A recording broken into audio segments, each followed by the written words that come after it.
Are we really on though, Jesse? Are we on this thing for real? For real? Hey guys, welcome to Don't Worry Wednesday. Jesse just was like counting down for us, and then he was like, "You're on," and then like 3 seconds later, he's like, "Yeah, I'm just kidding. You guys aren't on." And like that was 2 minutes ago. So welcome. Anyways, to Don't Worry Wednesday, the show where we talk about whatever is on your mind, whatever is causing you issues, problems, concerns, worries in your life. And, thing is, we're not professional psychologists, psychiatrists, optometrists, a lot of things we're not professionals at, but we are human beings. And human beings experience similar things as other human beings. And hopefully, we can share some things that happened in our life to help you with yours. That's our goal here today.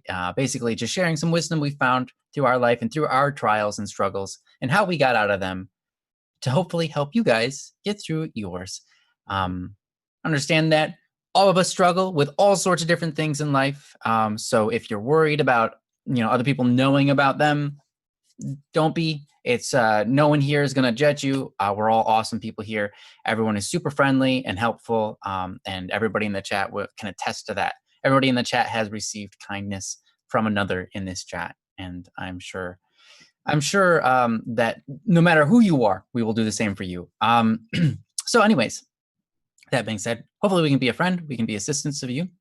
And if you want to post a topic or want to post your, problem, your worry, your situation, whatever's going on, feel free to go to the forums.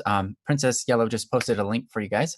You can go to dww@bss.studio if you want to send us an email, or you can send us a message on Discord. Princess has also provided those in her second post there for you guys as well. But anyways, did I miss anything? Did I cover all the bases? I think. Okay, cool. Who's our producer? Oh, we already knew that because Jesse counted us down. Yep.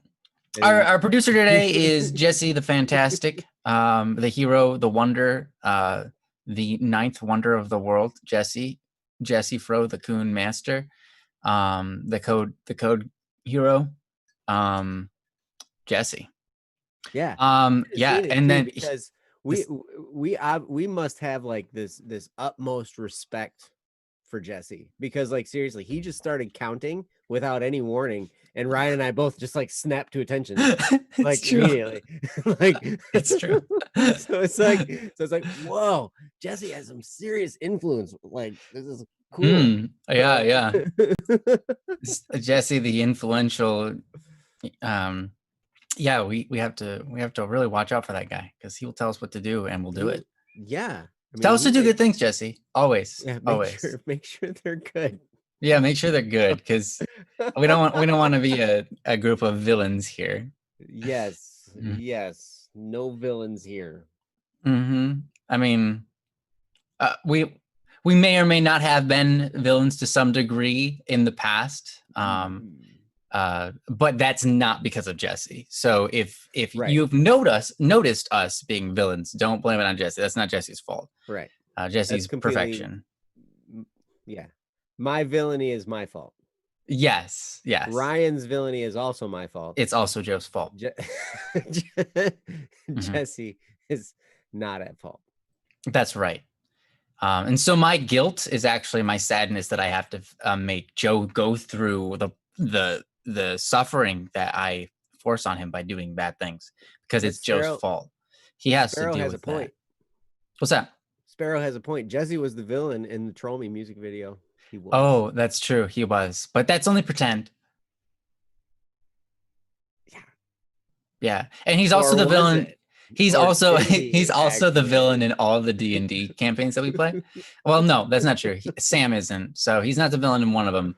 But the other ones, the one where he's the DM, he's the dungeon master, he makes the game, he always plays the villain. It's weird. Did he say Sam? Sam, yeah. He as plays Microsoft Sam? No, Sam as in Sam Smash. He's a barbarian. He eats wood. Well, good. Not usually, but he can. Like, he thinks wood tastes good, so once in a while he might. Oh my. Wow. Jesse's laughing. I don't know if anybody can hear Jesse, but Jesse's laughing in the background. It's pretty great. That's part of our D&D. But anyways, welcome to Don't Worry Wednesday, guys. Let's get on with the show. Hey, also we have Princess, the wonderful and beautiful and kind chat hostess, and also the person who keeps track of our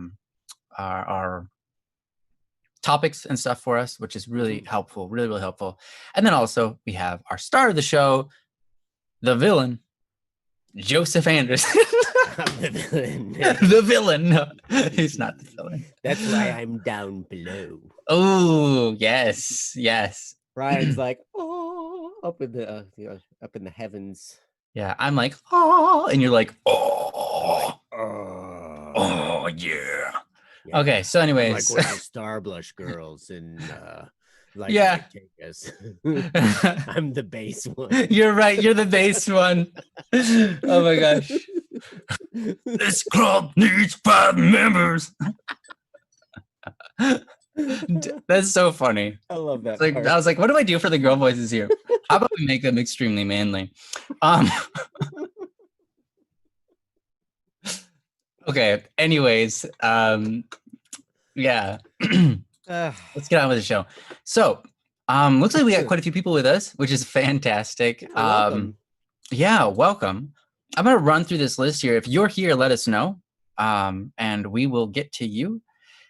This list goes like this. All right, we got Man Left Behind, also known as Margindy, Eric Bodine, Caffrey, Mark Anthony, Royal. Oh yeah, it's Marhandi. Sorry. Savlev, Sparrow, Cody, Princess, Kira Sendant, SK, and Braden. So right off the bat, is Sparrow still in here, or was that from yesterday that I saw? Sparrow's here is here. Yes. What's up, awesome. All right, unless Savlev is here, I think, or Royal. Royal's here often as well. I don't see Royal in the chat yet today. He might be stopping by a little later. That'll be cool. But yeah. How's your day going, by the way, Joe? I didn't ask you that. Wonderful. Good. Man, it's a wonderful day. Awesome. I got a nap today. I got really? 3. Nice. In the 3 morning? in the morning or afternoon? Because that's when I got up this morning. Was it 3? Oh, you should have messaged me. I was up. I should have, but I was working, man. Yeah, I got up that early so I could finish my work from yesterday. Ooh. So I took a nap this afternoon for like 20 minutes. It was great. That's probably wise. I took a 20. You took a 20. Mm-hmm. Nice. I took one of those too. And ate some Cheetos and peanut butter, but not in the same. That'd be kind of weird. I want to see someone dipping Cheetos in a can or a jar of peanut butter. That's funny. Whoever used the peanut butter next would probably be upset. Yeah, they would. People who leave toast crumbs in the butter, that upsets me. I'm not really upset, but when I see it, I'm like, come on, guys, you know better than that. All right, I'll fix it. And I painstakingly make sure I take it all out of there, and then I put it on my toast. But I want to make sure that it's in presentable manner, even though no one really cares. Right. But is it worse then to have jelly in the peanut butter jar, or peanut butter in the jelly jar? Well, I think it'd be worse to have Cheetos in the peanut butter. Cheetos in the peanut butter jar would not be as bad as as Cheetos in the jelly jar. I might disagree. That'd be weird. It would be weird. It would be super weird and feel like, why did this happen? But those two together might not actually be bad. I could see that working. Okay, anyways. Okay, so it looks like we bought enough time. Okay, Sparrow. Hey man, how about we do your topic? You should really scold us more often so that we can stay on track. Yeah. This is your fault, Sparrow. So no, I'm just kidding. Obviously, it's not. Sparrow, this is from Sparrow. It's called Mind Goes Blank. So Princess will read it for us whenever she is ready. Sparrow is here. This is more of an important issue. I want to comfort someone who's going through some family issues, but whenever she talks about it, my mind goes blank. I would like your input. Sparrow is in the chat. My immediate thought is that it could be a blessing. The Holy Spirit overcomes you and he's like, yeah, don't say anything. Honestly, sometimes it's like that. But yeah, this is a great topic.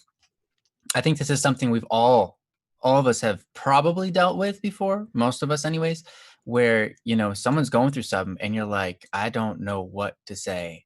My mind is completely blank. I feel for you, but I literally have like, I don't even know where to begin. I don't know what to say. That sounds really difficult. Um, yeah.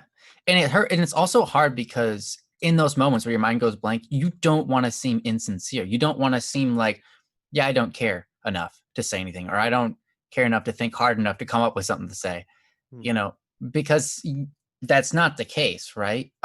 It's just that your mind goes blank, and I get it. I've definitely been in those scenarios. So there are some things and some tricks that you can do when that happens. And I wonder if Joe might have some to share with us. I'm sure he's been through this experience before. And I'm wondering what he might have to say and take away from this. So yeah, go for it, Joe. It's interesting. I had a friend of mine. I think I probably told this before on Don't Worry Wednesday, but one of the things I like what Ryan was just getting at there with sometimes the silence is the most appropriate thing. Sometimes not saying anything is the most appropriate thing. It's just being there with the person, being present, whether you're there in person or whether you're on the phone or whether you're on a video chat or in a chat room. Even probably that would work too. Now in a chat room, it's weird because you don't have you can't hear them breathing on the other end of a phone, or you can't see them there. I think the worst would be in text format, because then they would say it and you would absolutely not respond. Yeah. It would look like you just left. Yeah. So yeah, in that case, that might not and you work. wouldn't really want to put like ... because that would come off all the wrong ways. Yep, but they've got emojis for everything now. So what you do is you put an asterisk to show that you're like doing something. You just put heavy breathing. Okay, sorry. Wow. Go on.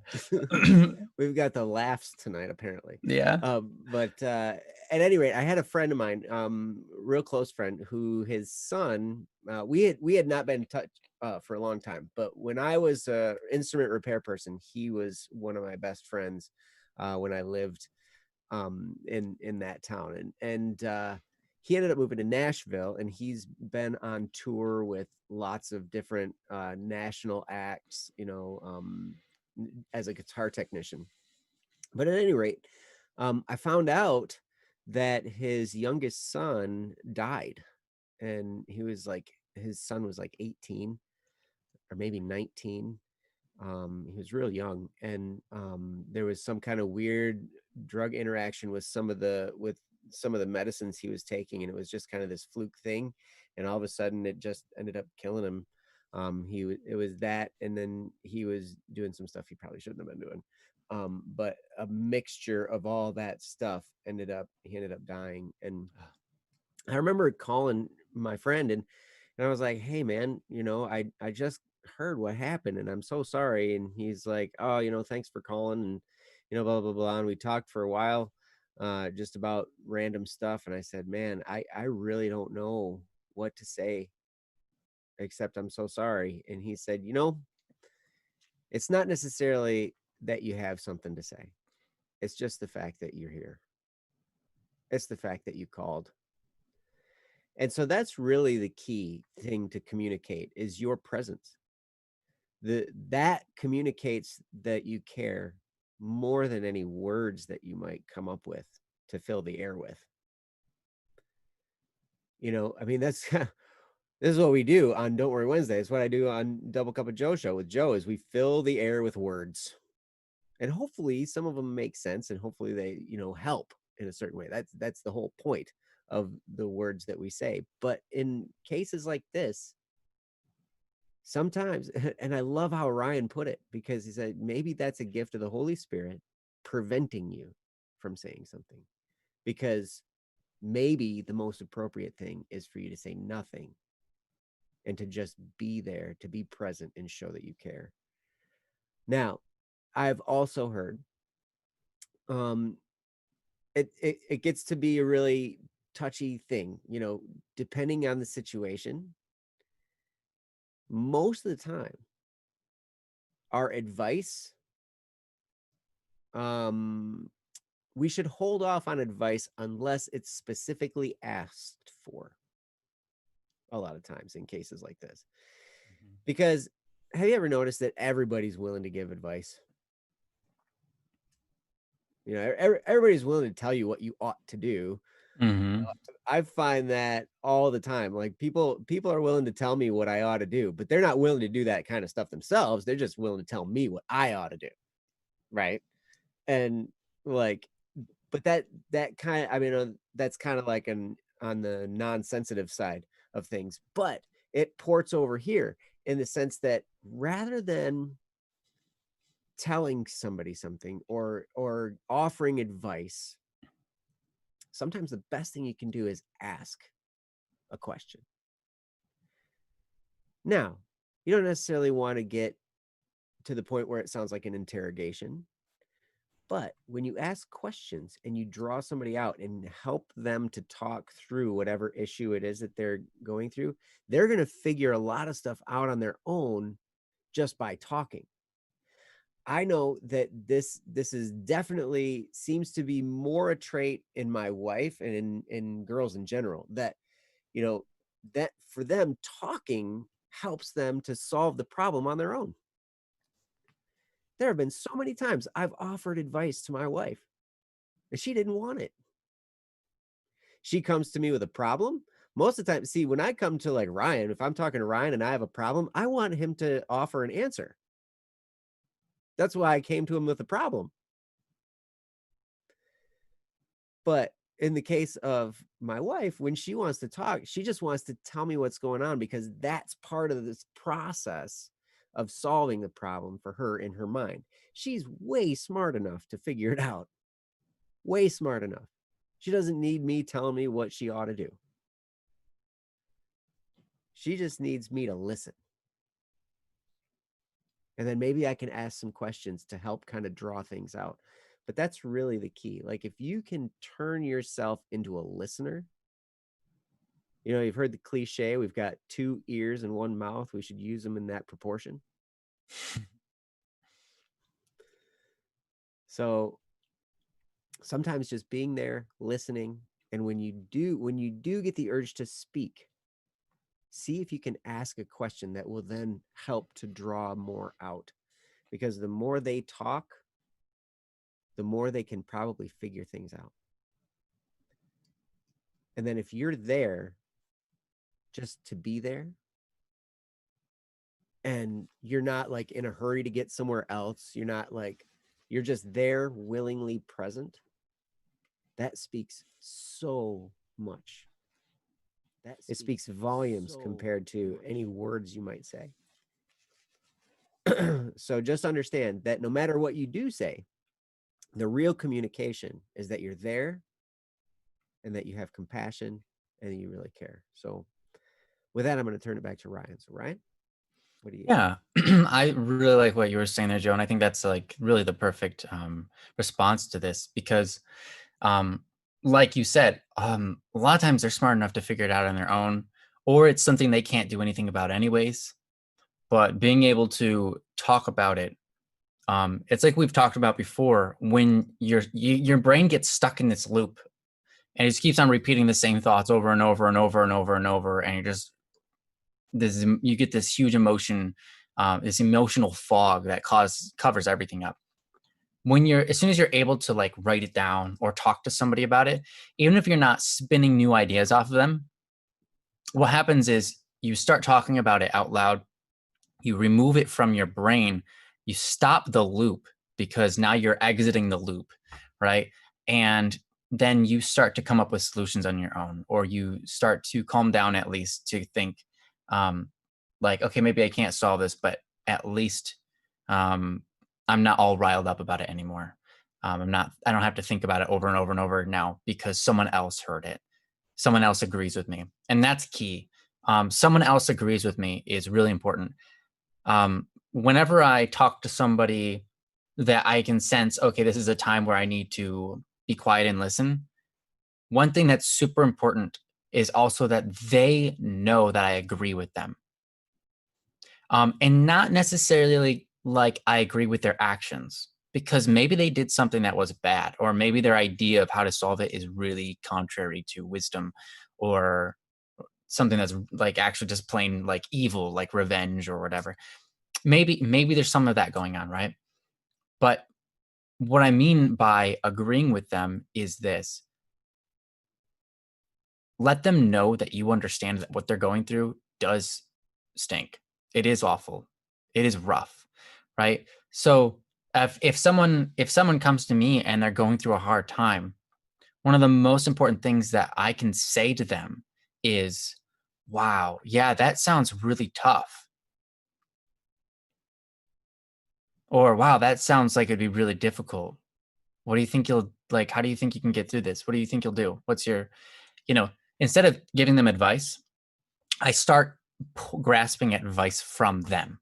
Because if people come up with their own advice, they're more likely to take it. If I say the advice, even though I might even say the same thing that they're going to say, if I say it, if I solve the problem for them, they're not going to do it.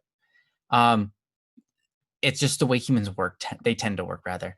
So by drawing that out of them, to just to be like, yeah, that sounds really difficult, because it is, right? Whatever they're going through is difficult. It's not something that we want to go through. It's something that they are unfortunately having to go through. And it's just, no one wants that. So you just agree with them, like, yeah, that sounds really rough. I feel bad for you. I wish that wasn't going on in your life. I wish I wish I could do something. But there's like nothing, expressing that is important, because that makes them feel a lot better and makes their vision a lot more clear, because they know someone's on their side, that they're not alone, right? That they aren't wrong in feeling wronged, right? When someone's wronged, it's wrong, and we want other people to acknowledge that with us.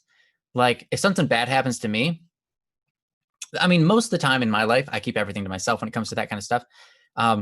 But every once in a while, if something bad happens to me, I'll share it with somebody. And if they agree with me that it's bad, it makes me feel so much better. It just does. Just because it's like, yeah, see, I'm not the only one who thinks that that was dumb, that happened. That was right. I'm not the only one on my side.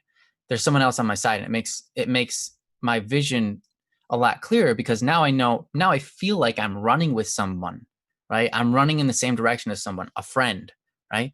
And so that's what a friend is a lot of times. A friend is someone who's running in the same direction as someone who's helping that person in their own life, with whatever obstacles they have to endure and stuff. So just being a friend, listening, you don't necessarily have to say anything. And a lot of times, or rather, you don't have to give advice or figure out like, oh no, my mind's gone blank. What do I do? In those cases, I think it's really best to just kind of like Joe was saying, ask questions about what's going on. And that's really, and just confirm with them, oh wow, that sounds really difficult. Um, and again, the last thing I would add to that is like basically, wow, that sounds really difficult. What do you think you'll do about it? Or what do you think can be done? Um, or what are you going to do? Just straight up, what are you going to do? And they might say, "Ah, I don't know," and that's fine. If they say they don't know, then that's honest, and it's like, okay, wow, yeah, I don't know either. You want to do you want to try to figure it out, like, or I mean, you can lead it into that area, where it's like, hey, let's try to figure out a solution, but always do it with them, right? Don't go um off the deep end trying to give them advice, like what do you do, in that kind of scenario, and they'll be like, I don't know. That's not an opportunity to go, okay, this is what I would do if I were you. That's blah blah blah blah blah blah blah. Sometimes that's okay, but you have to be in the right relationship with that person to do that. If you're not, then it's not an opportunity to do that. It's not an opportunity for you to give advice. It's an opportunity to allow them and to basically find the advice together. Why? Because that's something that builds friendship. You're building that friendship. You're building that bond by finding the solution together, right? And two, you're not getting in the way of their pride. You're not getting in the way of them solving a problem. You're not getting in the way of them becoming stronger, right? Because by working through the problem, it creates the habit of starting to do that themselves. Mhm. And that's one of the best things you could give to somebody, Mhm. right? You don't, like, when you see a child struggling with Legos, right? And they're only like 2 years old or whatever, you don't go up to them and then just do everything for them. It's like, oh, I see you're trying to build a house here. Let me, nope, take it out of their hand and be like, no, this goes, oh my gosh, what are you doing? You know, that doesn't help them learn. Maybe watching you do it over, with your own set of Legos will help them. But really what's going to help them most is when they just take those Legos in their hands and they start, oh, that went together. Why? Oh, when I line it up, it goes together. Okay, cool. It comes to them and then they understand it. They understand the functionality. And then it becomes just subconscious. Now you can just build Legos without even thinking about it, right? You've done it so many times. Yeah, you just come to understand it. And I think that's what you want to lead other people to. So whenever you're talking to somebody and they're having a problem, like I said, the best thing you can do, unless you have a relationship where you already know that you're basically, hey, I'm looking for advice, tell me what to do. Most time that's not going to be the case with most relationships. What you're going to want to do is basically help them find it themselves. They're going to work together to find something. And a lot of times you already might know what the answer is, but you're just withholding it so that they get to be the one that finds it. Right? You might already know the answer. You might know where the treasure's at. But it's interesting because you'll hear their side of the story, right? And you'll be working through it together with them.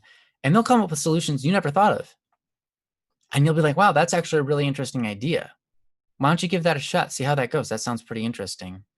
And it might give you some insight into your life, into how to solve your own problems. Because I know that that's happened to me a few times when working with somebody to solve their problems. I'm like, I know what to do in their case. This is what I would do. And then they come up with something completely different. I'm like, that's really a different look on it. That's interesting. It's cool. It's cool. We end up growing from each other. So anyways, I've kind of repeated myself too many times. So I'm going to give it back over to Joe in case he's got anything else he wants to add to it. I do. I have some of Ryan's best advice. Not what he just said. But I was like, ooh, if Ryan doesn't talk about this, I'm going to talk about it. Nice. But one of the things, when you're in the moment, there are things you can do, like what Ryan was just talking about, and how to approach things and how to work together with somebody, while they're going through things. That's great while you're in the moment. One of the things that's also important in this situation, because since it might be a conversation where you are just simply present and you are there as a sounding board for them to bounce ideas off of and stuff like that, and you might not be really saying a whole lot. One thing that's super important is who you are. What kind of a person are you? And it really kind of started to lead my mind in this direction where I was like, you know what? This is a time when it's important to be trying to live with virtue, to try and be working on virtues to build the person that you are. Because if you're just going to simply be present, it's better for them to be present with a person who is high quality. And I'm not saying that you're not, I'm saying, that you are. And it's just that all of us can grow and get better in all these areas. And so what I would do when you're not there is start thinking, if you haven't already, start thinking about some different virtues you can build in your life. And you can look up the 7 cardinal virtues. You can look up Ben Franklin's list of virtues. But there are things in there that and I'm sure out of all those lists, I know on every single one of those virtues, I can get better. And I have a list that I go through every day and I rate myself on how I think I did in the past day on these virtues. And I'm usually pretty dismal. Nice. Good start. But on all of them, like I've got a scale of 1 to 9, and I'm usually like in the 3s and stuff, right? But at any rate, if you can start thinking about that and how can you get better in those areas, what that's going to do is that's going to build who you are. And so then any interaction you have with this person is just going to feel better to them, because they're going to be around a person who really truly has their best interests at heart and who has really built themselves into a virtuous person. And you will feel more comfortable with whatever you have to say, and even just being there silent. One of the things about sitting in silence is you kind of have to be secure with yourself to do that. And to engage with another person in conversation and to truly be present and put all of your focus on them, one of the things that you got to do is not think so much about yourself. And that's what we think about so much of the time. Like, I think about me and what I want all the time. But to truly connect with someone is me to let go of myself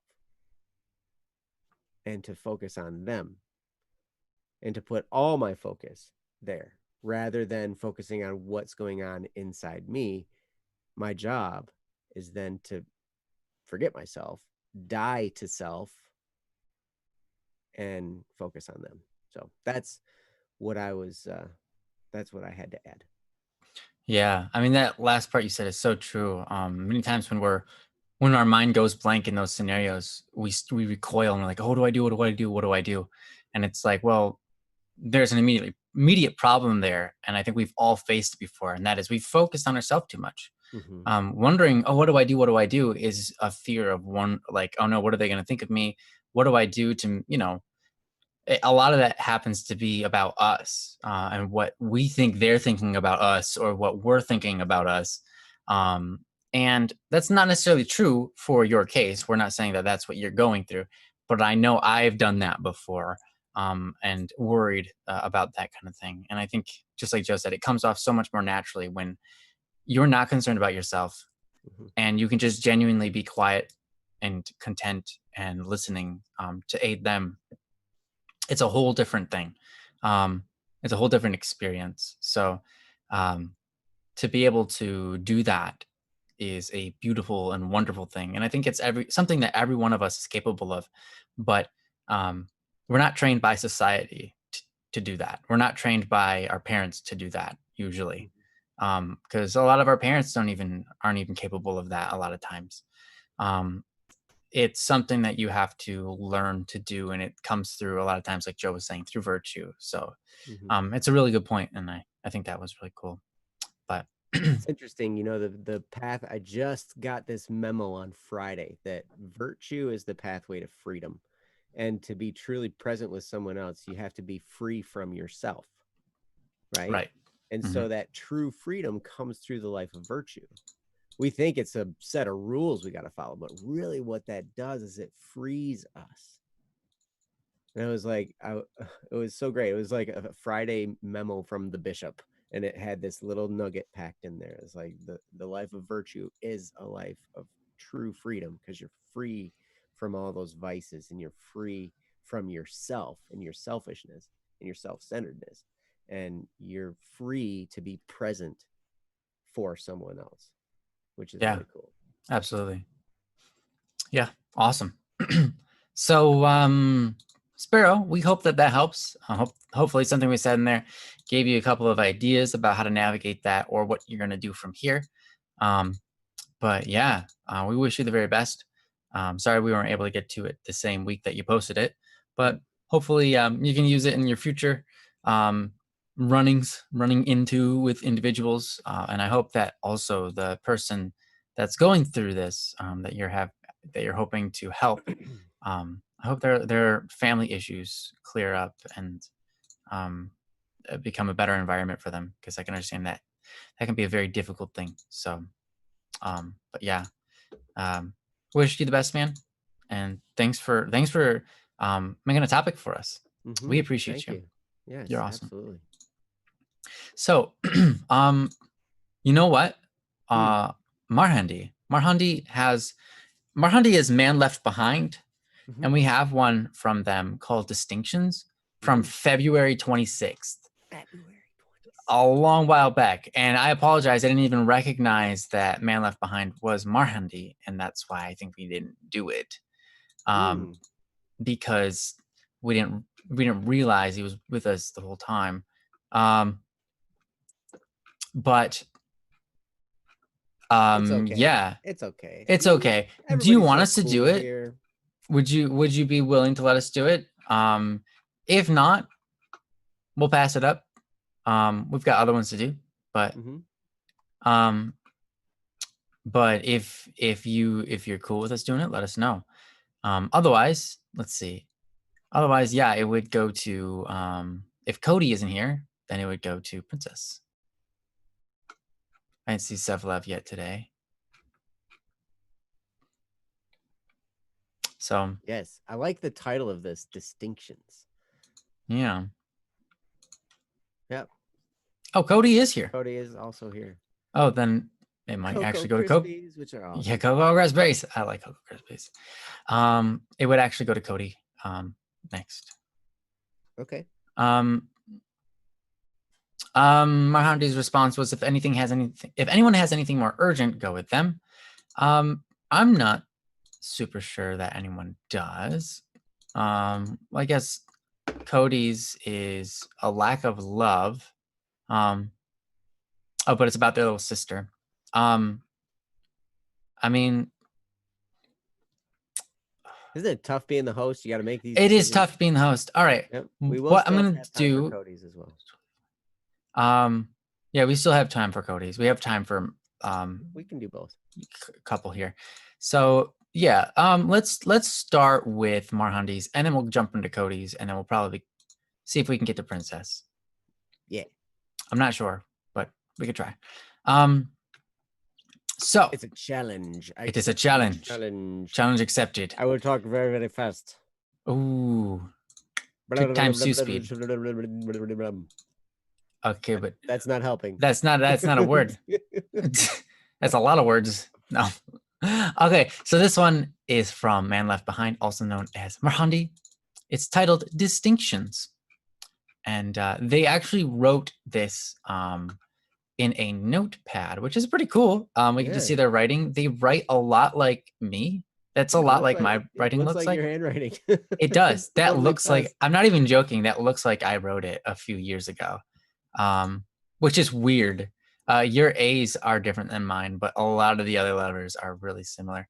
Yeah, that's pretty cool. Okay, so if I ever need somebody to fake my writing for me, I don't know who to go to. Okay, anyway, sorry. Without further ado, this one is from them, and Princess is going to read for us whenever she is ready. Distinctions. Do, doodle, dance, dinosaur, destroy, distract. When I set myself to do something, I find myself suddenly fascinated with everything. I find myself to be more social. I find myself to want to work on goals long abandoned or make new ones. And when I begin those tasks, I find myself distracted by another thing once again. And the task I originally started goes ignored, goes undone. This writing, this scripture of mine, these words of mine are a cry for help, my silent cry. This cry for help remains secret. Some cry, right? Really, I am a fool. I don't even have the dedication to focus for a stretched period of time. I need to be more dedicated, more disciplined. I need strength that is not yet my own. I need help, and yet I go to suffer my trials on my own. I ask none for help. No, I ask myself to help. I'm the only one I ask, and I always ignore myself. I shall remain my prisoner for now. From Marhandi. Awesome. Marhandi, you seem to be a very intelligent and you are really noticing yourself and the inner workings and what you're going through. You're perceptive of yourself, and I really like what you said. Many parts of this, including the end where you realize that you don't ask anybody for help. Actually, you do. You ask your self for help, and then you ignore it. I mean, that's so relatable. And also just realizing that you are struggling with something like this, I think is incredibly important. So it seems to me that you've done quite a bit of reflecting on this. I'm curious if you've come to any further development in this, if you've come to any resolution, if you've made any headway in this. Let us know, because there's a lot of people out there who deal with this, and I'm wondering if you might have some advice now, if you've moved forward in this any. So, yeah. If not, that's totally cool. Either way, I'm going to give this over to someone who I look up to in this area. He is the taskmaster. He is the disciplined wise man. Anyways, I'm gonna give it over to Joe. So hopefully we can all learn something from him. But yeah, take it away, Joe. I also struggle with distraction a lot. Shut up. I'm gonna stop you right there. Joe's lying to you guys. I do. Elizabeth is right. The villain taskmaster doesn't that have just this great ring to it? Yeah. That's my new name. Okay. Okay. Taskmaster. You struggle with distractions. Villain taskmaster in the underworld. I struggle with that with distractions a lot. Yeah. So all the time. But yeah, my brain goes and I'm off in a direction, right? It always helps me. Like it's weird. Okay. You guys are all going to giggle and laugh because I'm going to talk about The Miracle Morning. And you've heard me talk about that book by so many times, by Hal Elrod, The Miracle Morning. And the reason that I set my day up a certain way, I have a daily routine that I do every day, right? Where I spend some time in silence. I do affirmation. I do some visualization. I do a little bit of exercise. Usually it's just some stretching, right? And then I do some reading and some writing in a journal. And I do those 6 things every morning. And I do that before I actually look at my to-do list of the things that I didn't get done from the day before, which are usually multiple things. And also, like, how am I going to fit that into my day-to-day? How am I going to do all that today? So part of what I do is I set myself up to be productive. And that starts at the beginning of my day. And it's truly made a difference to have some kind of a routine, because I like routines. I have routines for everything. And I know there are people, and I was like this too. I probably would have said this a lot, but I like variety, right? I like to just kind of live by the seat of my pants. I like to, just kind of go with the flow. I like to, just kind of go with it. But what I found was just exactly this, where I wasn't accomplishing anything. There were lots of stuff I wanted to do, but I wasn't really doing it. I just was wanting to. And it wasn't until I started to see the value in habit and routine that I was able to take my crazy, whacked out, distracted mind and start to get it all kind of put together and channel that energy in. Because you know why? When you put routine in your life, what happens is things become habits and you don't think about them anymore. Now, those are off the table. And so anymore. It's not something that is cluttering up your conscious mind. It's something that operates in the background. So a routine even down to like, I have it down to preparing my plate of food for dinner, which usually my plate of food is some chicken, some eggs with olive oil and a salad and some vegetables. How do you do your eggs? Fried, Okay. runny. My kids call them slimy. Runny? I call it over easy. Unless you sunny side. They're not. Yeah, they're sunny side. But Oh, they're actually sunny side. yeah, Nice. but I cook them with a cover, so they're Oh, so they're sunny top is side, steamed. but they're steamed on top. Yeah, so the top is somewhat cooked, right? Mhm. But anyway, that's not the point. The Sorry, point is I'm a big routine. egg guy. So. Right, no, absolutely. But the point is the routine, because what routines do, like I said, it gets a habit in your life that you no longer now have to think about. And so when you don't have to think about it anymore, you can take that mental power and you can focus it on what you actually want to do. Right? So then once I have my morning routine, I sit down on my computer and I open up my Simpleology program and I go through the things that I need to, like the things that I didn't do and the things that I need to do. And it has this whole thing set up where I get to look at my goals, what I'm actually running for right now, and then I can align my tasks with what I am doing, right? So it's really just a matter of planning and organization for me.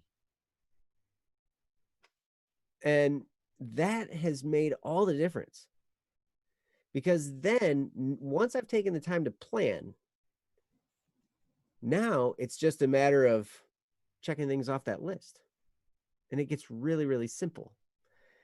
And then if I get to the point where I'm like, okay, I don't have time to do all these things, I'm just going to work on them and I'm going to set timers. This is another key right here, big key for me, that helped me with distraction and with being all jumbled, is I started setting timers. I'm going to work on this for 20 minutes. That's all I have. 20 minutes. Boom. 20 minutes. And then the time's ticking. And for one, a lot of people might think, well, that's just going to stress me out. It does add a little bit of pressure to the situation. But one of the other things that's cool about it is it gives you an end time. And it doesn't matter how much you get done. You're just sitting there like, I'm going to work on this for 20 minutes. I'm going to get done as much as I can. But at that 20-minute mark, it's over.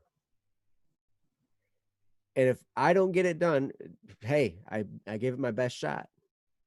And then what happens is you start trying harder, because you're like, okay, 20 minutes. I'm going to make this the best 20 minutes I possibly can in this, for this task. And so I don't know, that was a big key. And the other part about that, there's the, what's it called? Pomodoro timers. Do you know about that, Ryan? No. Yeah, you can find them. I think it's Pomodoro, Pomodoro, I think. Pomodoro timers. And basically what happens is you set yourself time. I was doing this for a while where I had this Pomodoro timer, and I would set myself these tasks that were going to take a while. And so I would set the Pomodoro for like 20 minutes, right? And I would do it in 20-minute increments with a 5-minute break. And my goal was to see how many Pomodoros I could get, which is like a fruit, like whatever. Oh, okay. So anyway, the POM, that POM, POM. Mm-hmm. Okay. Yeah. So anyway, but when I started setting timers, that made my productivity go up, and it helped me to focus. So those are just a couple things that helped me so much along the way. One, routines, so you can just get into some habits, and then now you don't have to think about it anymore. So that frees up your mind to focus on what's important. You're not being pulled in all those directions by life just pulling you, right? When you can answer some of those questions before. So put some of your stuff on autopilot, set some timers, and I think that could help a lot. But I'm going to turn it over to Ryan and see what he has to say. Yeah, honestly, that's a lot of really good information that Joe just shared. I think that's something that I need to start doing. I'm the kind of person that does not care for variety. I don't care for all sorts of different things to happen, but at the same time, I'm the kind of person that is very um, anti-schedule. And the reason for that is it builds endurance for being able to go on the fly. So for me, that's one of the things that I pride myself in, is being able to, at any moment in time, be like, okay, I'm up. Let's do whatever I have to do. Today I'm doing this. Next day, I don't know what I'm doing, but someone will tell me and I'll go and do it. And it's not because I enjoy variety, but it's because I don't dislike it. It's because I don't dislike not knowing what I'm going to do. I enjoy I enjoy flying by the seat of my pants, but not because I like to experience all sorts of different stuff, if that makes any sense. Um, but I think what Joe had to say is actually really important, and is something that I should start doing myself. Just the whole making sure I really like how Joe kind of opened it up. Set yourself up so that you can succeed. And I think that that's very wise. And there are many ways we can do that. Basically just plan out certain things. Like in the morning, this is what I do every morning. And you set yourself up. A lot of times when we set ourselves up, we're setting ourselves up for failure. But this time you're setting yourself up it's like you're setting a trap for yourself, but that trap is actually to help you rather than to hurt you. And I like that. I like that approach. So anyways, continuing on, I guess one thing I'll talk on is something that Elizabeth was just talking about. She said, I think I heard this during a past stream, but there was something about having a positive attitude and believing you'll get things done in order to be productive. And it's kind of interesting. There are many different tricks you can do to help yourself stay focused and productive. And I'm going to share with you two different things. The first one is attitude. Attitude is super important, right? One of the reasons we get distracted is because our mind wants joy, right? Our mind wants to be entertained. It wants to experience pleasure. That's normal, right? If we're working on something and we have an attitude of like, oh, this is work, this is difficult, right? So therefore, it's not enjoyable. It's not entertaining. And my mind wants something that's entertaining. So as soon as something happens, our focus will go to whatever our mind wants the most, right? We're naturally focused on the things that we focus most on. If we give ourselves a lot of entertainment throughout the week, our mind will be constantly looking for entertainment because we've just taught it to focus on that. So then when we're working on something later, all of a sudden something will pop out to us, even if it's just a thought, or a pop-up will come on our computer and we're like, ooh, piece of entertainment, click. Or whatever it is. Maybe you're working on a homework with your pen and pencil, or a pencil and paper, and then you realize the letter D looks like something, and you're like, wait, I can make this into a butterfly. And then you get carried away and you just draw pictures, and you're like, why did I do this? Why did I get distracted? It's because your mind has been trained to find joy. How about we use that to our advantage then? What if we can change our attitude so that we look at this work, instead of seeing something that we don't enjoy, we find a way to enjoy it. This was recently run across me actually through a TED Talk that I watched like a couple days ago. It was very good, about someone who's playing Mario. It's kind of interesting. They put up this diagram, and it was like 1, 2, 3, 4, 5. Right? Just write numbers in a row, and then this list on the right side. And it said like, hold 1 and 5 for 3 seconds. Then press number 2 and 4 at the same time. Then press this. And it's like, wow, it's like 7 pages of this stuff. And it's like, that seems annoying. Who would want to do that? Right? That's not fun. And it might be fun for like the first page, but once you realize there's like 75 pages of it, you're like, nope, right? And then you realize that you're actually just playing Mario. You take the buttons and you put them in a controller shape. Instead of like 1, 2, 3, 4, 5, it's just like up, down, left, right, A and B. And then you put the visuals on the screen and you're pressing the same buttons in the same amount of time in the order to complete the level, but now you're watching a character do it and it feels like it's enjoyable. And what's cool is once you start to, the thing about like Mario is it's not about getting it right? The Super Mario effect, right? It's not about getting it right every time, right? When you fall in the pit in Mario, you're not like, oh, what an epic failure. I quit.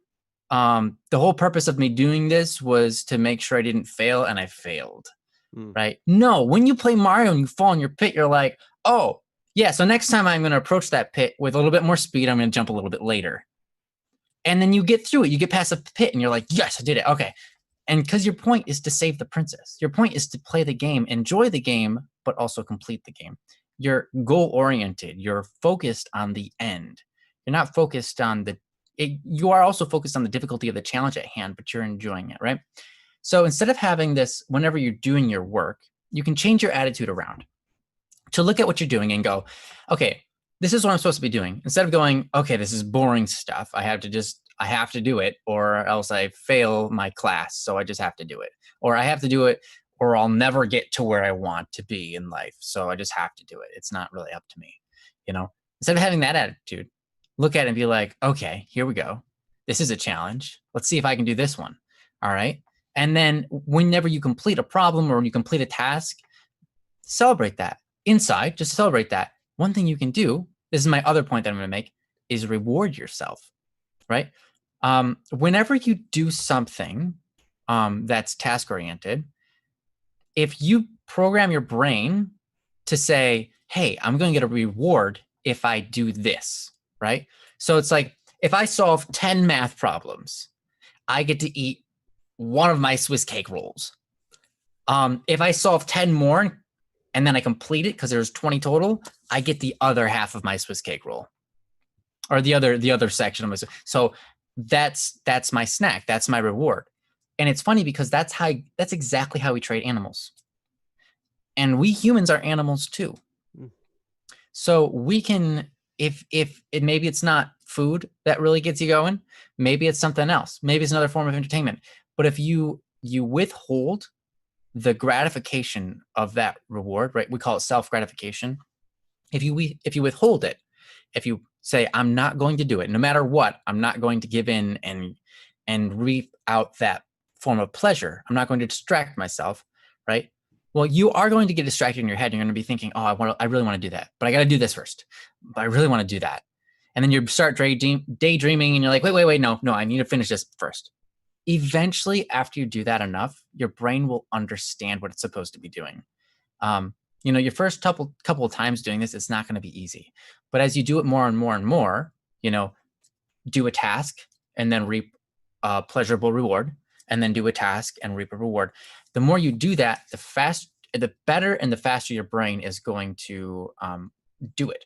The less your brain's going to get distracted during those work times, because you're, just like Joe was talking about, you're programming yourself, right? You're creating habits in yourself that make it like second nature for you to just go ahead and do it. So if you hold off on your rewards, I know that's hard because you're distracted and you're just like, oh, I could be doing this right now. And then you start doing it, right? That's the problem, right? And I know that you're like, well, of course, the solution is to just not do that, right? Well, yes, but part of that solution is also to do it. But it's to do it on the right times. So Joe was saying, put together time, like a time slot. You're like, I got 20 minutes. I'm going to see how far I get. So now it's a challenge, right? That's why it works so effectively for Joe, because Joe's not looking at it like, oh, this is something I have to do, right? For 20 minutes. Maybe he is, but as soon as you push that timer, where your brain switches and goes, how much can I get done in 20 minutes? Mm-hmm. Now it's a fun challenge. Now it's not like something you're dreading. It's something you're like, I'm going to be doing this anyways. Now the attitude becomes, let's see how much I can get done. Let's see how far I can progress with this towards the end goal. It's no longer about the dread of each and every single process, every single task within the task, right? Because that's how we feel sometimes.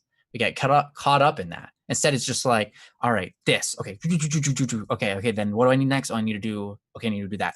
And then your brain stays focused for that time period that you've allotted yourself for, because now it's a challenge. Now it's part of the game. So making things a game for yourself, kind of spacing out your rewards based on that, and really trying to gain that attitude of life is a game. Life is an adventure. And each task is a part of that. But if you have a sort of innate bad feeling about doing it, like, I don't like doing this, that's an opportunity to change that. Because a lot of things in life, they're not just good or bad, right? We know that we're doing it for a good cause. Why do we feel bad doing it? That doesn't make sense, right? But we all do it. So whenever we acknowledge that that's the case, which is like, okay, the reality is my brain thinks this is not fun, right? So now this is an opportunity to figure out, how do I change that? And so sometimes it's just reframing the task at hand, or trying to figure out a new way to do the task, or trying to just talk to yourself in your head and convince yourself, like, hey, let's talk about this for a while. Is it that bad? No, it can be fun at times, can it? Yeah. All right. Let's try to have fun doing this. I remember when I was working on, now my studio was going to be made out of a building that's already erected, right? We've scrapped that idea, and we're actually going to start a whole new building for my studio now. But last year, I started working on tearing down the studio. I hate physical labor. I am not fond of physical labor. I never have been since I was a child. And that's like one of my biggest holdups when it comes to things I dislike. I dislike physical labor. But when I worked on that project, you know what? I said, there are people out there who go, ooh, physical labor. That sounds cool. I like that. There are people out there who go, that's good exercise. So what's stopping me from thinking that too? I'm going to go out there and I'm going to start tearing stuff down, and it's going to be hard, and it's going to be a lot of work, and I'm going to be drained, and I'm going to experience that. But I'm going to have fun doing it. Not that I'm going to be doing anything differently. I'm literally going to do the same exact thing, but instead of deciding just before I even do it to dread it, right? I'm not going to go in going, oh man, I'm going to hate this, and then start doing it. That will make me feel terrible. Instead, what I'm going to do is I'm going to have fun. I'm going to have a good attitude. I'm going to smile, and I'm going to go in and I'm going to do it. Let's see how much I can get done. Let's go. And then I go in with that attitude. And you know what's amazing? It wasn't bad. I didn't hate it. For like the first time in forever, I didn't hate doing that physical labor, because I set up my attitude before I went in. Mm-hmm. Not during, not while doing it, but before I even started, I said, no. I'm not going to have a bad attitude going into this. I'm going to have a good attitude, because I know that's going to change it's even going to change how fast I work, because I know that if I have a bad attitude, I'm just going to want to stop all the time and get distracted. Right. So I'm going to set up my attitude before I start.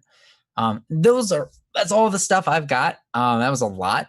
And I know Joe gave you a lot too. Hopefully some of that really stuck, and maybe you were writing some of it down. I think there was a lot to learn there, and a lot of stuff that I could be doing as well to be working harder and to be less distracted and getting more stuff done. But I'm gonna give it back over to Joe, see if he's got anything to add to this.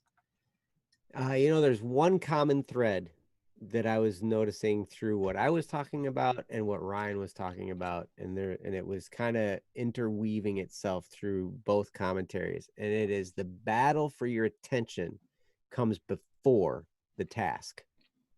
Mm-hmm. That battle against distraction happens before the task at hand. Now, it's true that while we're doing something, we can get distracted while we're doing something and move up. But a lot of that can get changed if you approach it with the right attitude. If you fight the battle first and say, this is going to be fun. It's going to be like a game. We're going to do this. It's going to be great. Like what Ryan was talking about with tearing down his studio. It's like, if he would have gone into it like, oh, this is going to stink. I don't want to do this. you know, his brain would have been looking for anything to get him out of it once he got started. Absolutely. And I know I'd been there before. He'd been sitting there like, please distract me with anything. Oh, butterfly. Perfect. Yeah. So true, dude. Actually, it's happened before. Literally. But when you fight the battle first, before the task happens, when you set yourself up to do it and you set your attitude right to say, you know, this is going to be fun. Or one of the reasons I set the timers, like I was talking about before, is that not only does it make it a challenge, which is great, but the other part is if it stinks, it's going to be over soon.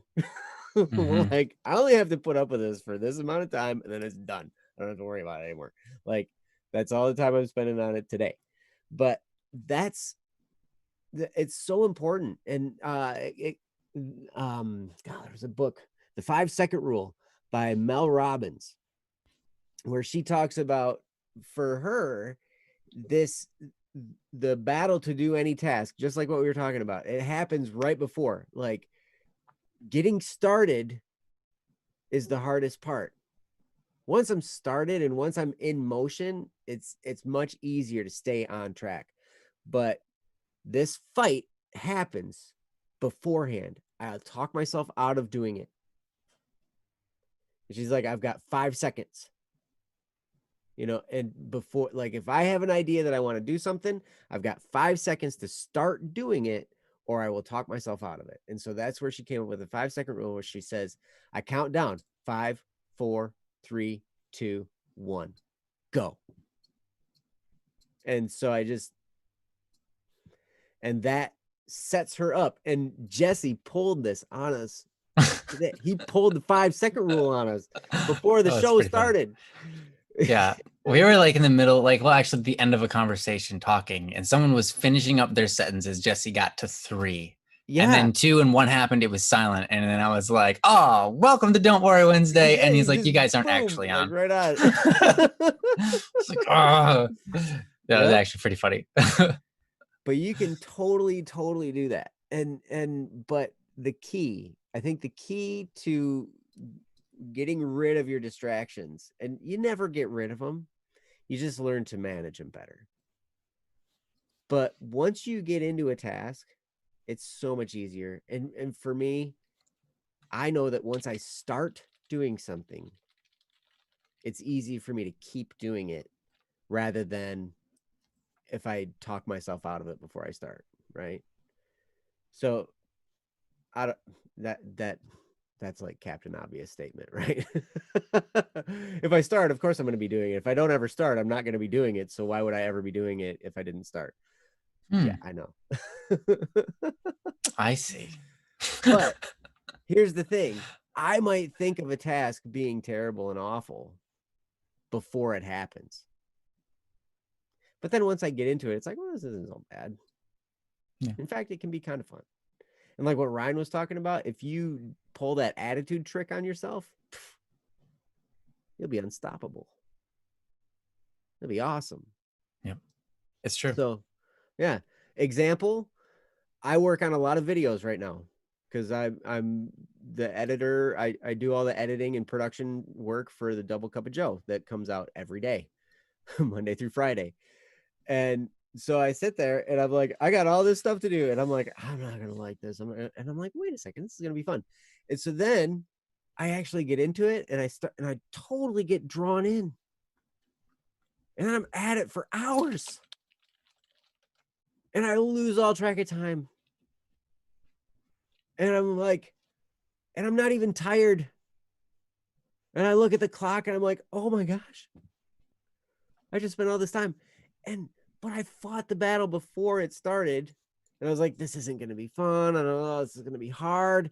I got to do all this work. It's going to be so hard. And I start talking to myself like that. But then once I actually start doing it, I have such a good time that I lose all track of time. And I'm going and going and going and like Energizer Bunny, right? Just like, but what it took was getting started. And sometimes, in this case, it took the pressure of saying, we're going to release a show every day. Monday through Friday. And it starts next week. Good luck.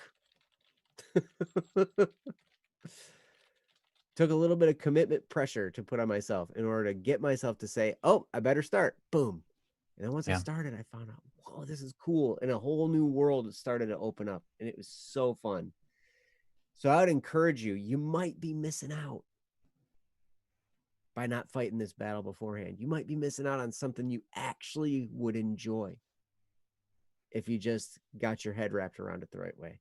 So anyway, that's it. Brian? No, that's perfect. I think we've about covered that topic. So thank you so much for the topic. It's, this is a topic that helps me. I think it helps everybody in the chat because we all have things that we need to do, and it's so easy to get distracted by the world around us. Yeah, and I'm learning things as we're talking about it. So I think that thank you. I just have to thank you for the topic. I think that's awesome.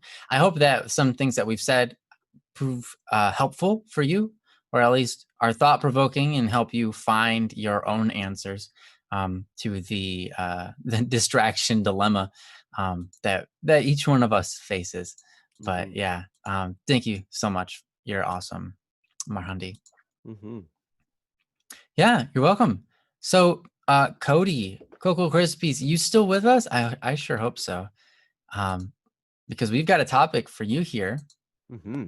And we've got time to do it. Or you have a topic for us. Oh. Who had, well, that's more accurate. Topic. Yeah, they have a topic for us. Yeah. English. But we have a topic here. Yep. For you. For you. And from you. From you, yes. We have a topic here from you, for you. Because it is for them, right? They wouldn't write it if it was not for themselves. Even though actually it is to help their little sister.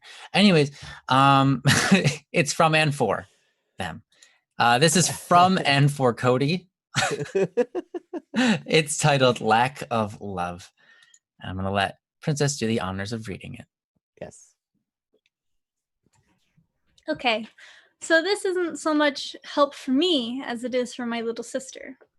For a while now, my mom sort of puts my sister on the back burner and completely ignores her whenever she doesn't feel like dealing with her.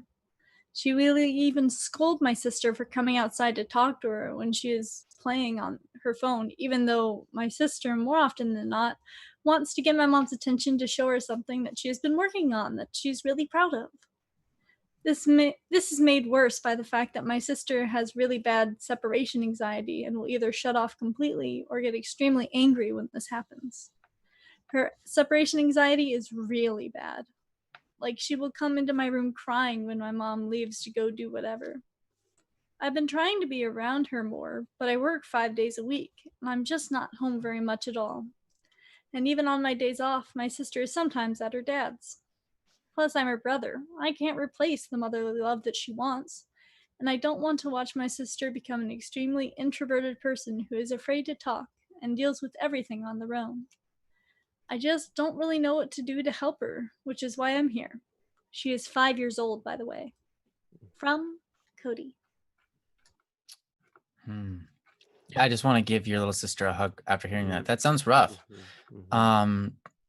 Yeah.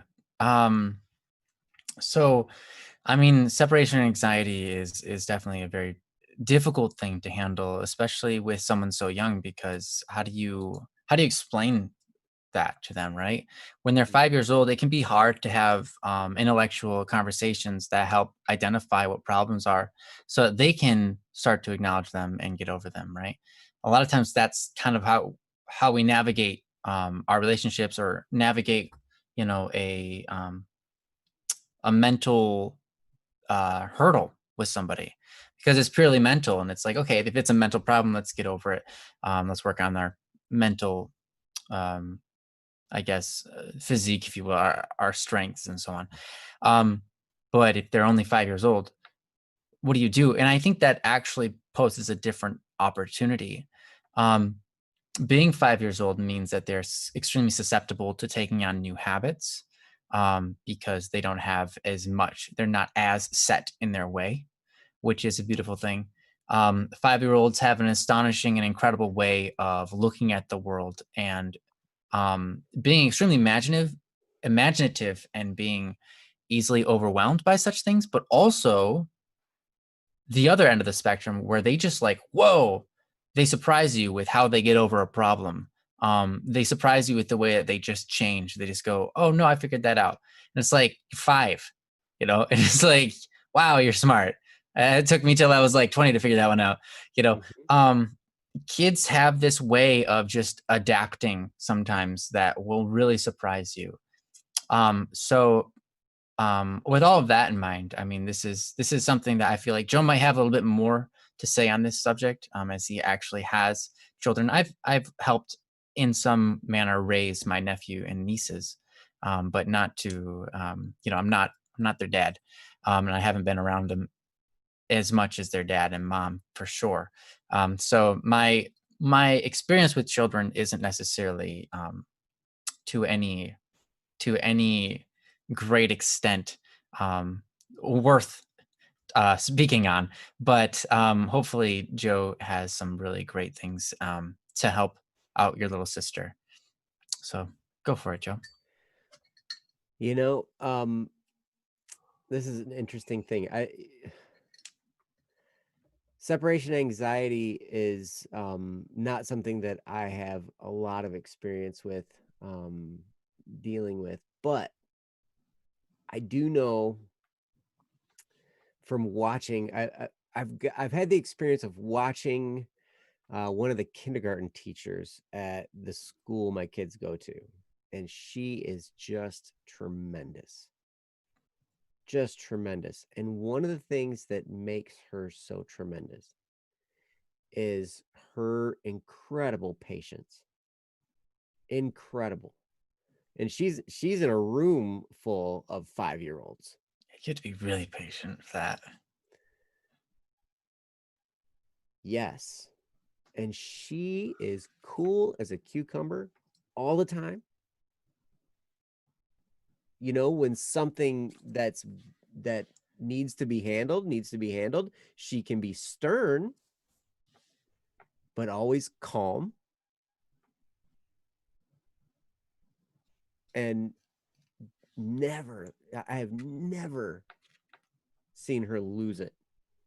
And I would have lost it like within the first 5 minutes. Like what? I do not know how to deal with a room full of 5-year-olds. Like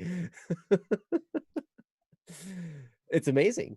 And I look at your sister-in-law, Ryan, and I'm like, she's got a room full of little kids all the time. Like it's incredible. It's incredible. But at any rate, I think we can take a great lesson from this kindergarten teacher. And one of the things that I've learned about young kids is how important it is for them to feel that you love. Now, it's not going to be reciprocated.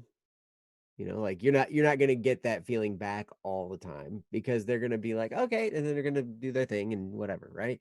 Mm-hmm. So, but for you to be calm and loving is going to speak volumes in this case, because you were talking, she'll scold your sister for coming outside to talk to her when she's playing on her phone, even though my sister is more often than not wants to get my mom's attention to show her something that she's been working on that she's really proud of, right?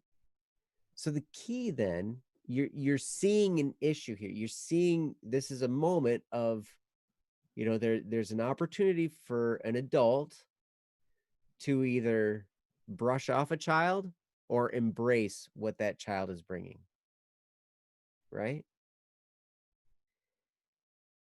And the thing about it is, that's a person. I have to remind myself of this all the time with other people, because I'm an introvert. I'm naturally self-centered.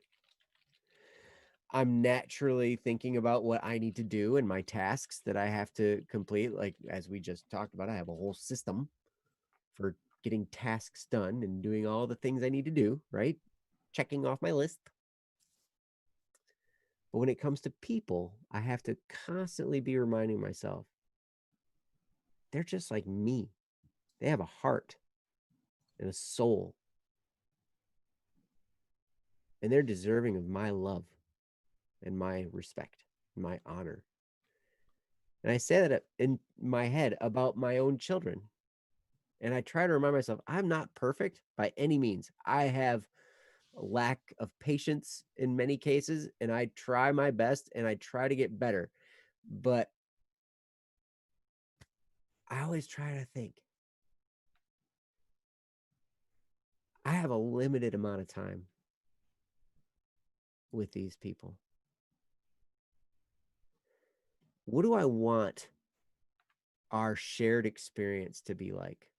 What do I want their experience to be of me? And what do I want my experience to be of them? Do I want to think of them as some annoyance that's just getting in the way of me and my day and what I have to do and all my tasks? Or do I want to see them as a glorious being, a child of God, teeming with potential, with all kinds of wonderful things like Ryan was talking about? Sometimes they can figure stuff out so fast just because their brain works on a different like level, right? So it's like they can just cut through all the nonsense to an issue sometimes, right?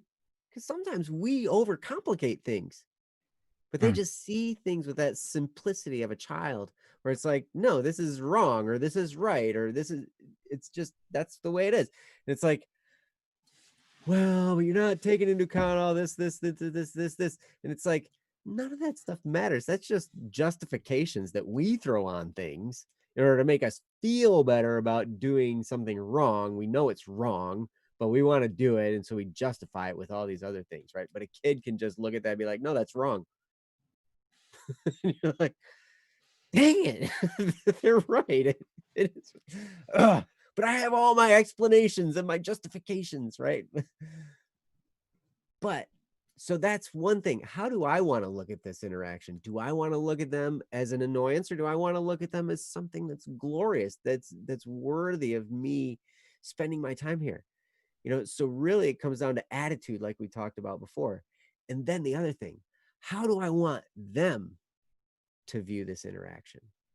How do I want them to view me? Do I want them to think of me as somebody who's just like cold and brushing them off and pushing them off to do what they want to do?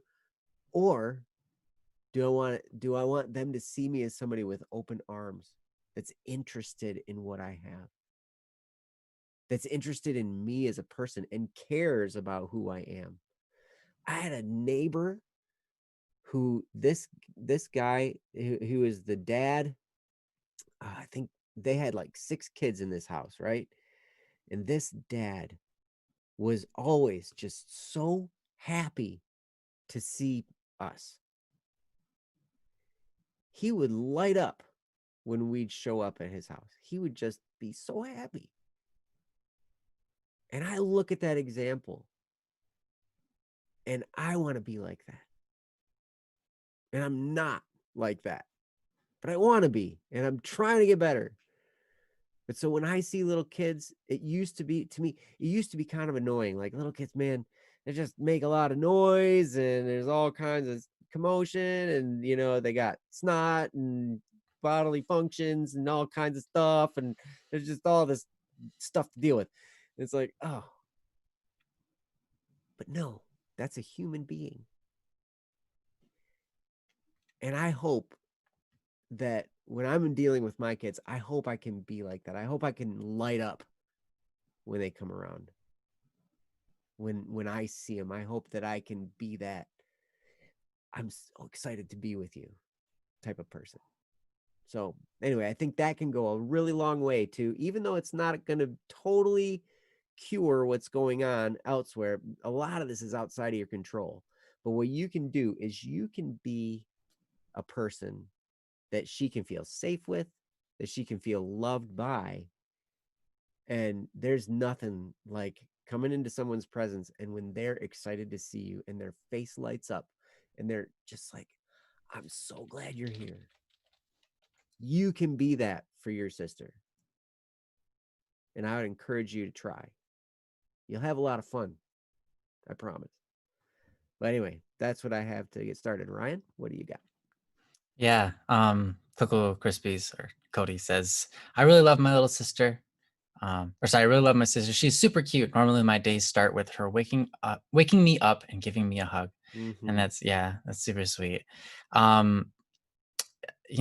I remember being on a call with Cody a long time ago and hearing his sister, and he was the way that he was interacting with her was very good, and something to be honored. I think that Cody, you already have a lot going for you in terms of giving her that love, that attention.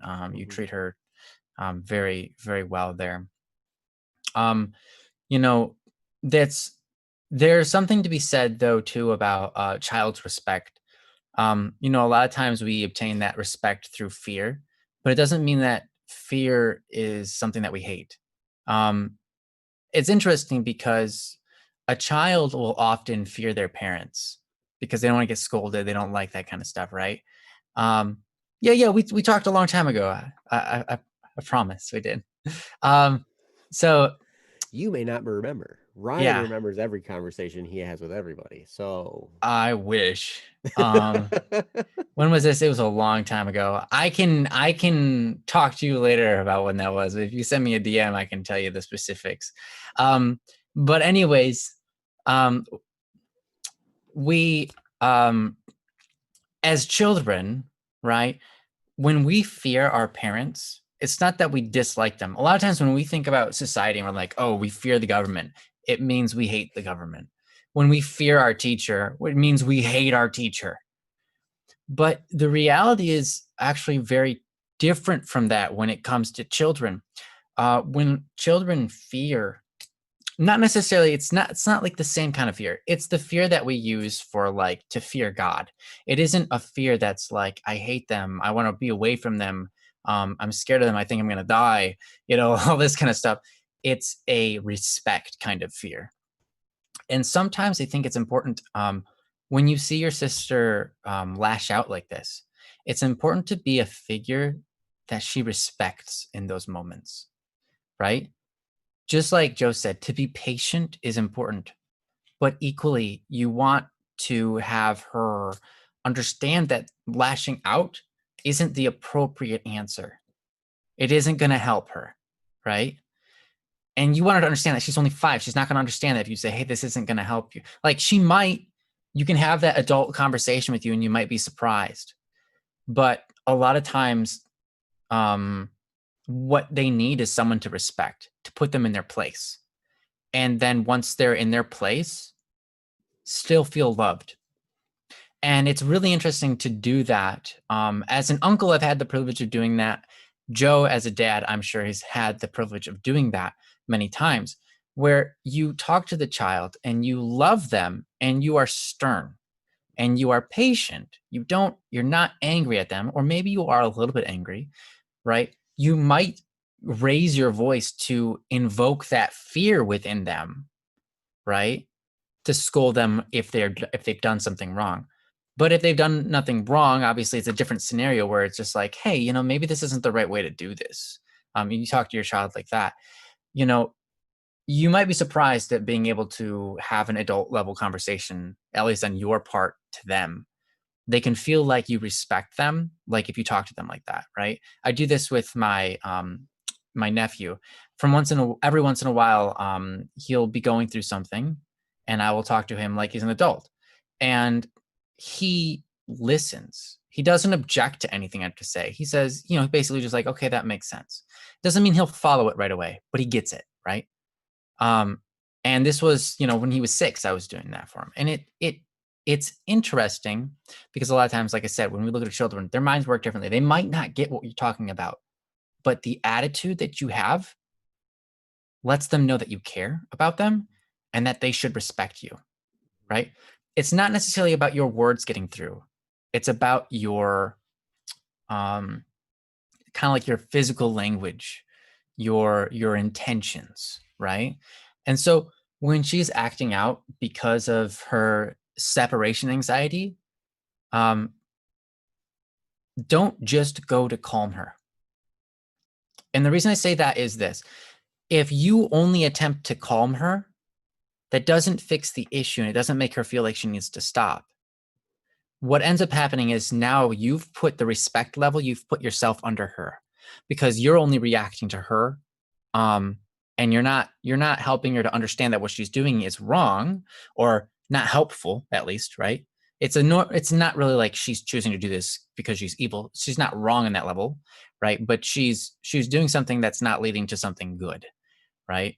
So it's kind of like if you respond to that with a I don't just calm down. It's okay. It's okay. I mean, I love you. I'm here for you. That's not wrong, but you're never going to have her respect. And she's never going to understand that she shouldn't be responding this way. She's never going to understand, maybe I need to not react this way. So during those times when she's having those moments, you're going to have to find a different way to approach that. And that's difficult because it's not like she's done anything evil, but you're going to have to be the person that steps up and says, hey, like, I love you to death, and give her a hug and be like, okay, we got to stop acting this way because I don't want you to have to be like this for the rest of your life because you don't have to be. And I want you to know that it's going to be okay. Even when mom's not listening to you, it's okay. All right. When mom's not listening to you, it's okay. Sometimes she won't. Many times she won't. Just be happy when she does. Okay. And you're going to have to be that for her. You're going to have to give her reality. Because if you're someone that she respects, she's going to listen. And she might not get it right away, right? And she might not do it right away. But it's through that process of continuing to do that and to be someone that she respects, someone that she sees, just does the right thing, even if it's hard. And if she can feel that on you, feel that in your breath, feel that in the way that you hold her or whatever, in those moments that it's even hard for you to talk to her like this, she will pick up on that, not necessarily and like be able to examine it, but she will pick up on that and reciprocate it. Children often, if you go into like where there are children, anywhere, and there's children, and you have a bad attitude, they are going to be sassy. They are going to have a bad attitude. 100% guarantee. If you walk into a room and they have a bad attitude, but you're all smiles and joy and you're the person that they respect in that room, their attitudes are going to change. They're going to start to feel a little bit happier. It might not be instant, but over time, their attitudes will lighten up. They will have a good day. By the end of that day, if you're just all joys and, they're going to mimic that. They're going to be like a mirror to you. That's how children are. And that's a beautiful thing. That's something we have to take advantage of. Right. So, hopefully that makes sense to you. And the last thing I'm going to say is this. Another situation is something that you don't have control over, but you could help. And that's your mom. Out of nowhere, at any given moment, not when something bad happens, not when your sister has an anxiety attack or whatever, right? Not after that. Just on a random day and a random given point, if you're ever in a room with her, just her, maybe things are silent, maybe you're having a conversation, right? Doesn't really matter. This is going to be really difficult. But if you can do this, it might work. And this is what I would do. I would imagine walking into a room, it's silent. My mom's, whatever, sitting there doing something in the kitchen, and I'm sitting there doing something in the kitchen that's different, and I walk in there to get like a drink or whatever, right? And I'm just like, hey, Mom. So I don't know your sister's name. I'm just going to call her Kaylee, okay? So, hey, Mom. And then be like, Kaylee loves you, and she wants to know that you love her too. And then I'd walk out of the room. And that's it. Kaylee loves you. She wants to know if you love her too. The ultimate kid name, to be honest. Thanks. I mean, imagine doing that, right? That might be difficult. And I would put a pause, you know, I would put a pause in there. They might even say, okay, tell her I love her too. And that's sweet. But even if they said that, I would be like, well, she wants to know that you love her. And I would make it serious. I'd just be like, she wants to know that you love her. And then leave. End the conversation there. If she's like, what do you mean? Let her figure it out. if she asks, you can say, well, she wants like physical contact, She wants you to acknowledge the stiff stuff that she makes because she thinks it's cool. You could talk to her on a serious level. You know what that means, Mom. Mom, you know what I'm talking about. Fool. I pity the fool who don't understand what their son talk about. When his son come to her mom and explain to her all the things she's doing wrong, I pity the fool. Yeah, real honest conversation like that. No, okay. Aria. Okay. Aria? Is the re strong or is the R strong? Aria or Aria? I'm guessing Aria. But anyways, yeah. Beautiful name. It is a beautiful name, actually. I really like that one.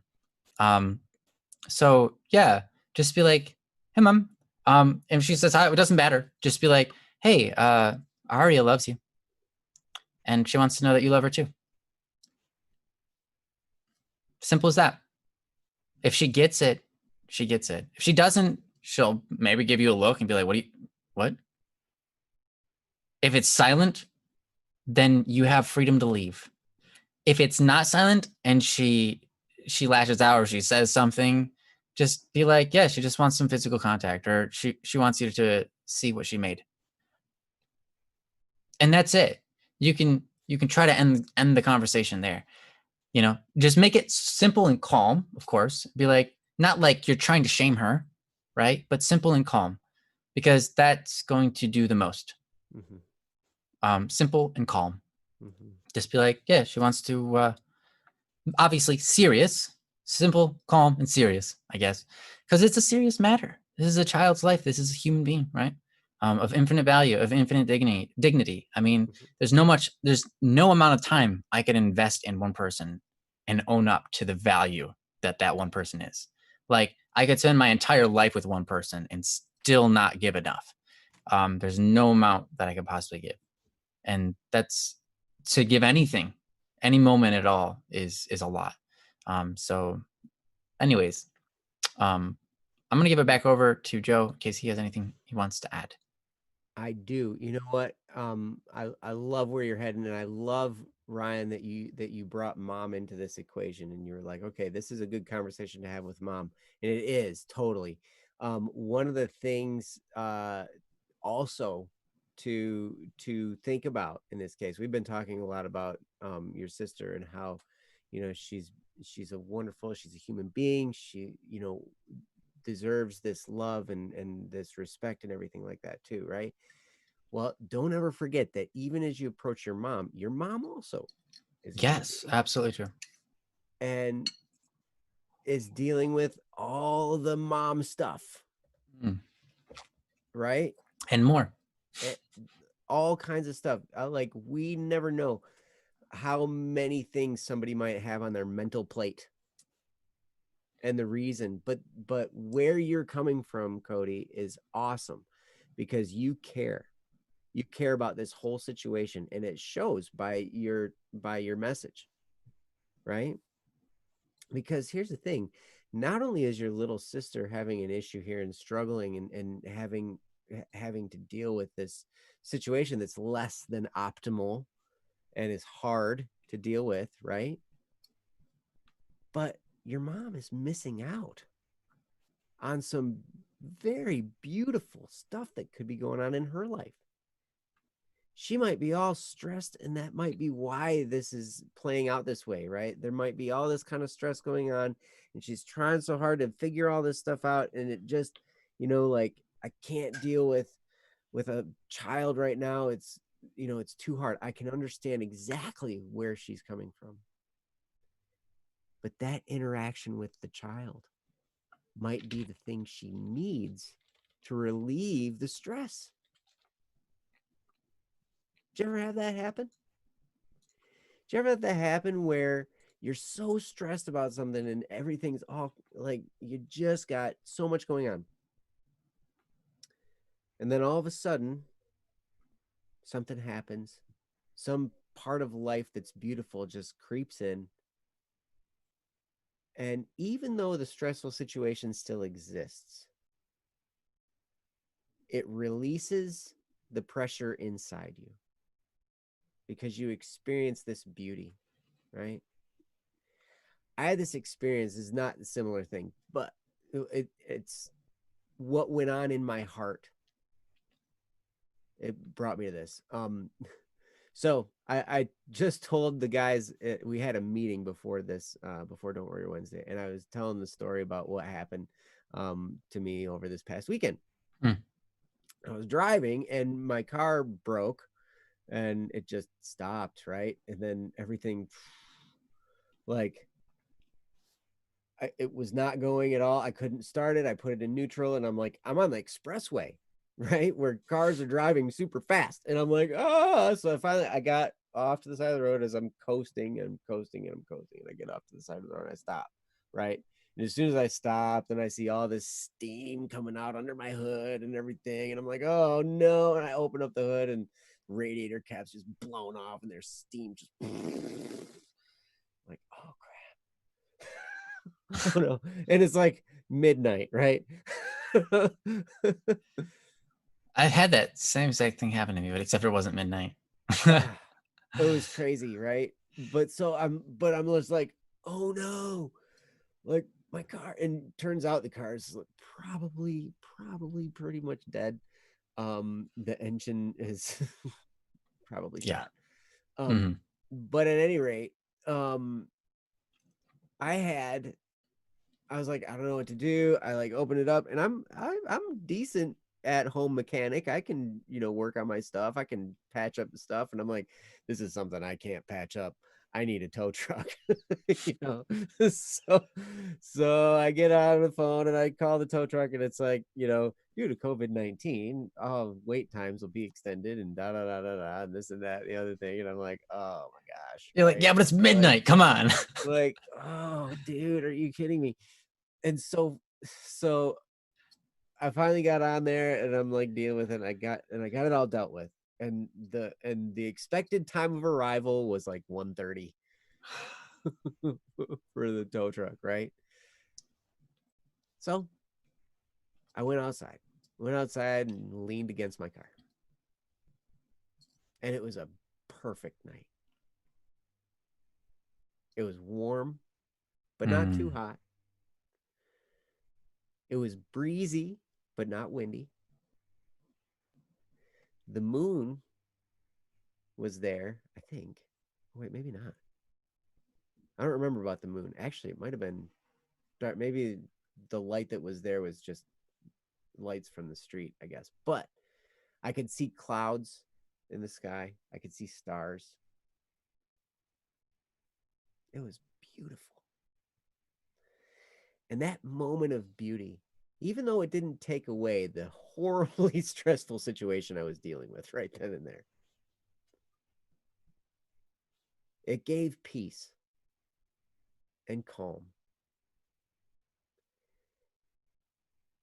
And in the moments that your mom is stressing out about all the stuff going on in her life, and maybe she's trying to distract herself with what's going on her phone, or maybe she's trying to answer texts, and maybe she's dealing with a bunch of stuff like right there, right in that moment, maybe the thing that's going to break the stress is your little sister coming up. That beautiful moment of a daughter sharing something with her mother. Just like when my car's broken down and I went out and I experienced that peaceful, beautiful, perfect evening that broke the pressure. And so your mom's missing out. And so that could be something that as you approach this situation, have that in the back of your mind, that it's not like you're trying to correct something that's wrong, that your mom's doing something wrong and needs to be corrected. No, she's missing out on something beautiful. That could be the remedy for all the pressure that's going on, right? That might be the one thing she needs. And so if you stick that in your head, it will help you when you approach this situation. You will be approaching it from a caring and loving perspective rather than a corrective perspective, if that makes sense. So, Ryan? I like that approach. I think that's really important. I mean, obviously, when you're dealing with your mom, you're dealing with a human being who's going through so much. That's why they are where they are. Or maybe they're not going through a whole lot. They're just oblivious. And I've been there. I've been completely oblivious for many years of my life. And I continue to be, even after I understand how to deal with people. Every once in a while, many times I become oblivious to the people around me, or the amount of affection I should be giving when I'm not, or I'm just not my best self most of the time, or whatever. And so to really respectfully go to somebody, maybe my suggestion isn't necessarily the best when it comes to just like saying, hey, my little sister wants to know that you love her. No, that's um a great thing to say, but I'm just trying to think in your mind how, because it's going to help you say it the right way. right, yeah. So maybe you could say that. Maybe you can have a longer conversation with them. It's up to you. But try to figure out the best way to help her to understand. If she doesn't understand already, help her to desire it. You know what I mean? Help her to desire it. That was like the point of what I said, was so that she would desire it. Because when you're, it's partially a desire out of acknowledging your own, what do you call that? Responsibilities as an adult and as a mother. But also to hear that makes you go, they don't know that I love them. Because that's the case, right? That's the case. That's what they're dealing with. The child doesn't know that their mom loves them. They actually need that reassurance. And I guess, even if the mom were to go, hey, I love you, I love you, right, honey? The child might go, oh, yeah, I know you love me. But it doesn't mean they actually feel it, right? And they don't understand that they are loved even from a distance, right? They need more than that. Yeah, I think that there's many different opportunities for you to take action here, even though you're not home a lot. What you do makes a big difference. Your sister, I'll tell you what, if you weren't there to have her give you a hug when you wake up in the morning and stuff like that, she probably would be in a lot worse state. In fact, it's almost guaranteed she would have been in a lot worse state. She needs that, and you really provide a lot for her, whether you think you do or not. Even if you're not there very often, I can tell you mean the world to her, and she respects you a lot. So just to, I guess, recap is to try to love your mom in a loving way. Try to figure out, hey, mom, Arya wants you to love her because right now she doesn't feel very loved. That's why she's acting this way. And do that however you feel fit. And then another thing is keep doing what you're doing. You add so much to her life. Keep doing what you're doing. And then lastly, if you see her act out in this rash way because of the separation anxiety, make sure that you are both, yes, loving and supportive, but even more so respectful. Let her know that she doesn't have to act this way. This isn't an appropriate way to react. That even if her mom's not looking at her stuff, or if she feels bad about that moment, she's worried about her mom loving her and stuff like that, be the one to step in and be like, hey, look, it's okay. Even if your mom's not looking at your stuff, it's okay. And then try to have an adult conversation with her if you can. You'll be surprised at what she picks up. And But yes, also if you have to put her in her place, if she's acting out violently or whatever, it's okay to be the one to be like, hey, come here. We're gonna go to your room. No, I don't want to go. No, we're going to your room. I'm picking you up. All right, here we go. Look, set her down. If she's freaking out, crying, whatever, it's okay to be the authority figure. It's okay. It's okay to spank her if you have to, right? But to help her understand that this form of anxiety, this lashing out, however she does it, is not the appropriate action for how she's feeling, will go a long way in her life. Okay, hope that makes sense. Because yeah, but I think that's it. So thank you so much, Cody, for sharing this part of your life with us, and allowing us to talk about the subject. I know it doesn't act out violent or anything. Okay, cool. Just yells. All right. Yeah. So in those scenarios, you just have to let her know that yelling is not the appropriate reaction, because you don't want to have those habits linger, right? So it's better to snuff them out when they're ripe and new. Snuff them out at the root. So yeah. Love you, man. It's great talking to you again. Thank about you. this. Thank you for being who you are. Mm-hmm. You have a real chance to be a hero to Yeah. this little girl. No joke. And who you are, it's amazing. It's an honor to have you, knowing this. So thank you. Yeah. So now we're at a runtime of 1 hour 53 minutes, or perhaps a little bit longer. So this would be a prime time to shut it down. But wait, Joe's giving me the look. I am. I've been up since 3, remember? Yeah. That's the look. Yeah. You should get some sleep, man. All right, we're gonna run a 24-hour stream. We're gonna watch Joe sleep. You're gonna be waiting. You're gonna be waiting for a while, yeah. Yeah, no, thank you guys all for coming and joining us. We appreciate having every one of you here and all of your input, and the laughs, and even just the supportive comments. A lot of times you guys are just saying things like that what we're saying makes sense, and that really helps out because we know we're on the right track, or it makes us feel good and stuff like that. So we appreciate you guys either way. If you're just lurking and listening, we appreciate you too.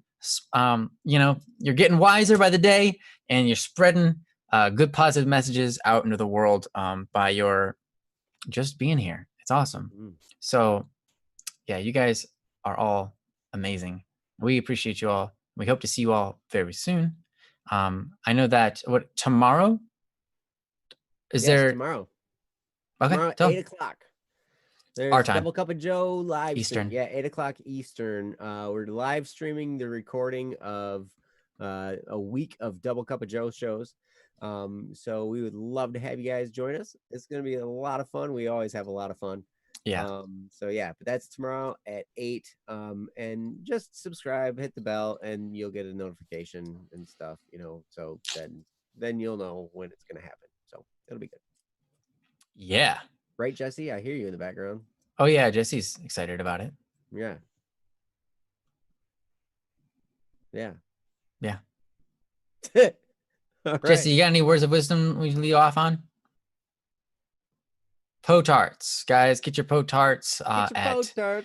at Get your Potarts. Twitch/BSS_streaming. Hey, get your Potarts. Get your Potarts. Hey, get your Potarts here.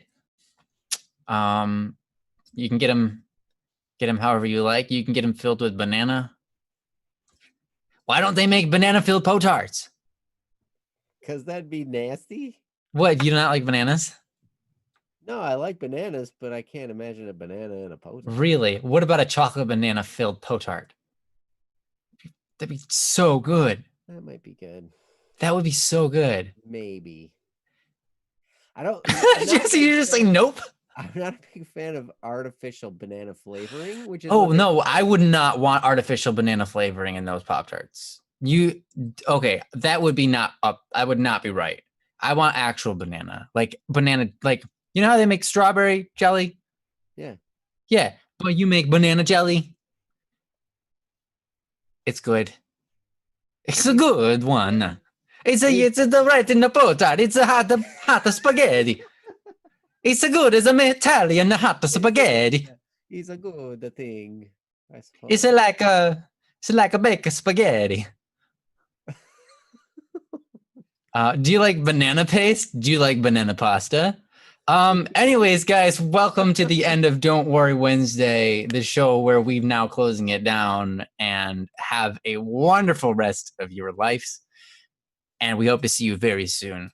Tomorrow. See you guys later. Yeah, so tomorrow. Peace. Bye-bye. Love you guys. Love ya.